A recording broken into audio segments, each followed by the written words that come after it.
Back in 2020, while the world was still paralyzed by the pandemic, I found myself desperate and broke. I had just lost my retail job, so I turned to Uber to keep the lights on. Driving late nights brought all sorts of strange encounters, intoxicated passengers, bizarre conversations, but nothing ever came close to what happened on one unforgettable Friday night in October. It was shortly after midnight. I had just dropped off a rider at a rundown motel on the edge of town when I got another ping. The pickup was 6 minutes away, outside a bowling alley and a half. Dead strip mall. No big deal. The rider's name was Derek. I accepted and drove over. When I arrived, the place was nearly deserted, dim lights, no parked cars, the alley clearly shut down. But under one flickering light stood a man alone. He wore a gray hoodie and jeans, tall and still, hands deep in his pockets, head bowed like he was mourning something. I slowed down and rolled down my window. "You Derek?" I asked. He lifted his head, nodded once, then silently slipped into the back seat. I confirmed the destination, some address 20 minutes away in a part of town I wasn't familiar with. He replied softly, "Yeah, that's it." His voice was strange, not slurred or high, just lifeless. Like someone who'd already given up, but I shrugged it off and started driving. For several minutes, he didn't say a word. I kept glancing at the rear view, and every single time, he was staring dead ahead, not out the window, not at his phone, just fixed on the back of my head. Trying to cut the silence, I asked how his night was.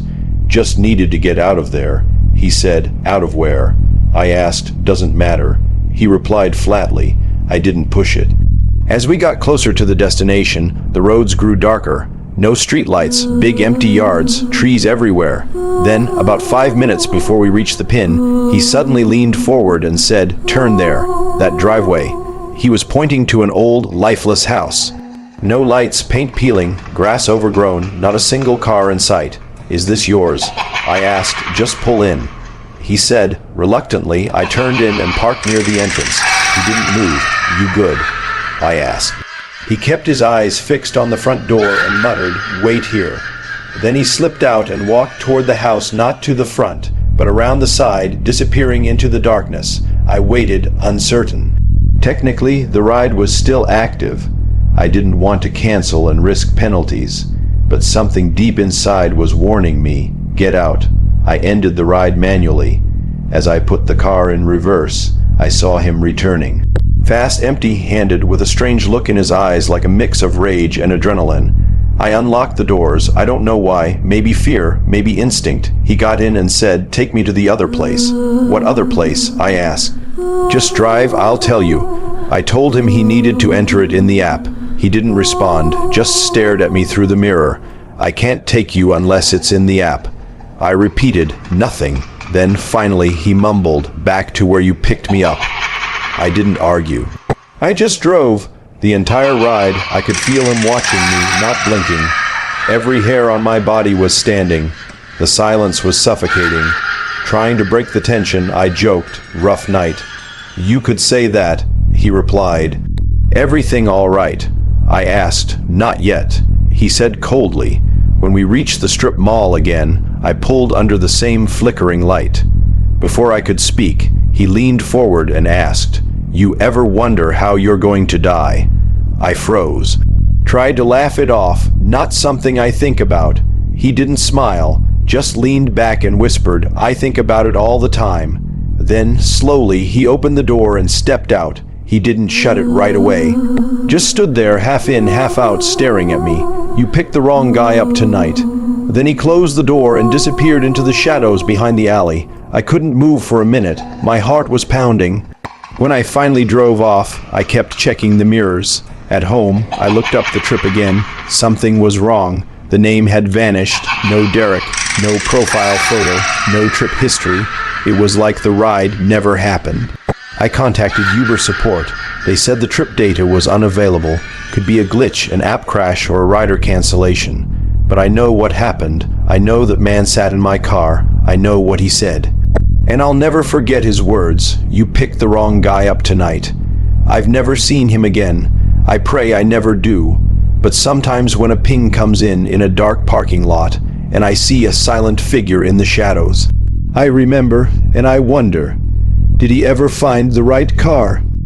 He didn't knock or move, just stood motionless. I waited about 30 seconds, then finally drove off, making absolutely sure the doors were locked. I pulled over 3 blocks away under a streetlight, heart racing, and just sat there. 10 minutes passed as I tried to wrap my head around what had just happened. Should I call the cops? But what could I even report? A man got in my car twice and acted strange.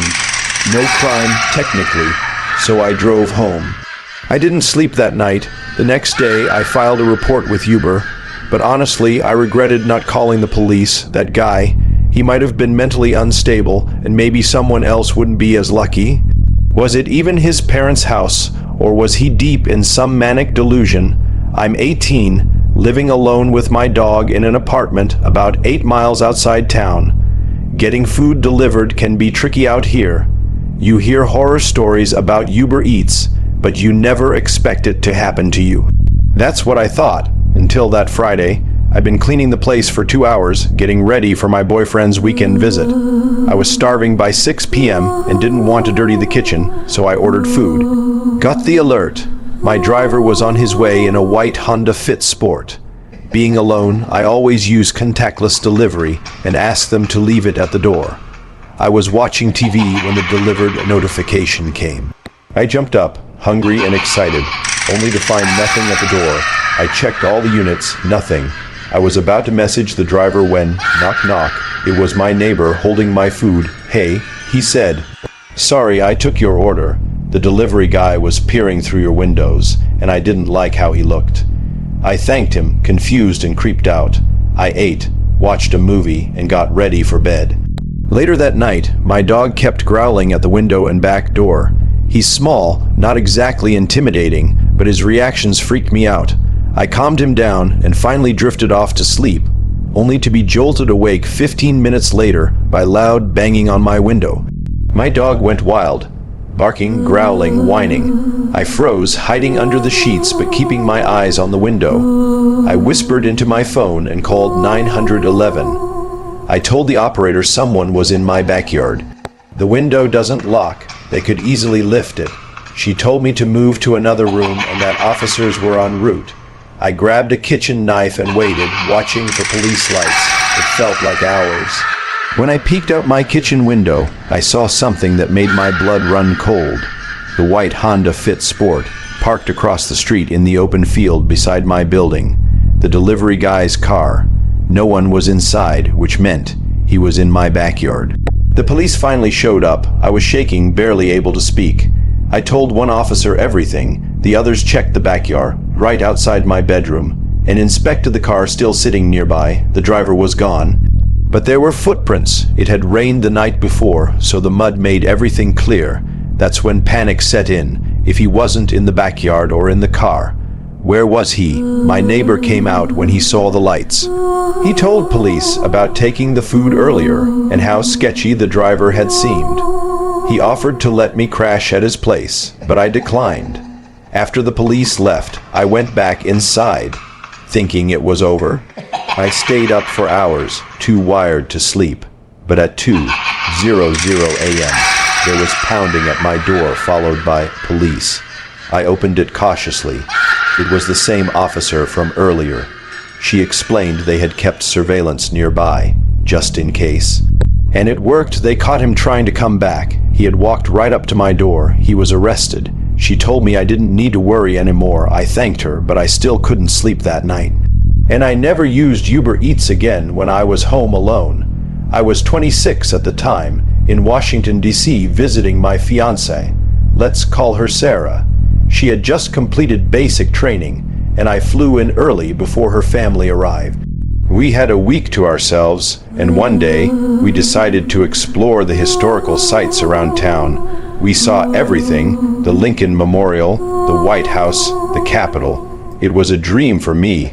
I'd never been on the high school field trip everyone else got. We had a blast. By the end of the day, we were exhausted. We opened the Uber app to head back. Sarah made the request while I rested under a tree nearby.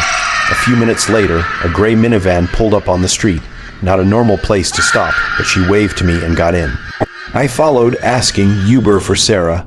The man gave a small nod, no words, looking back. I should have asked for his name, should have checked the car details, but Sarah made the request. I didn't think about it. The car pulled off. The driver was silent. Not a word. No confirmation. Nothing. Just a dead stare ahead. I thought it was weird, but I was too tired to care. I leaned my head back and closed my eyes. A few minutes later, Sarah tapped me. She didn't say anything, just showed me her phone. The route shown on the Uber app didn't match where we were going, not even close. I sat up, confused, then ping. A notification, your Uber has arrived, followed by a message from the real driver asking where we were. My stomach dropped. The picture on the app didn't match this man. We were in a stranger's car. I looked up at him, still silent, and knew we had to get out. Now, I leaned forward and said we'd changed our minds and wanted to be let out. He didn't respond, just kept driving. My heart started pounding. I reached into my pocket and slowly pulled out a knife, flipped it open. I know you're not our driver. I said, I don't know what your plan is, but I have a knife, and I won't hesitate to use it. Pull over, now.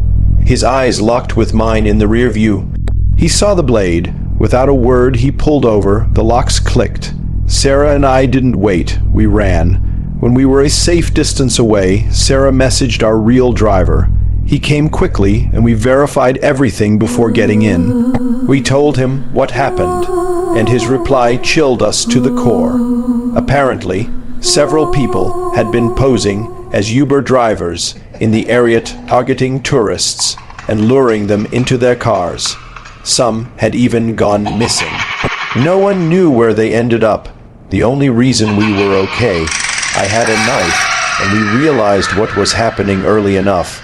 We made it back to the hotel, reported it to police, gave a description, but we never heard back.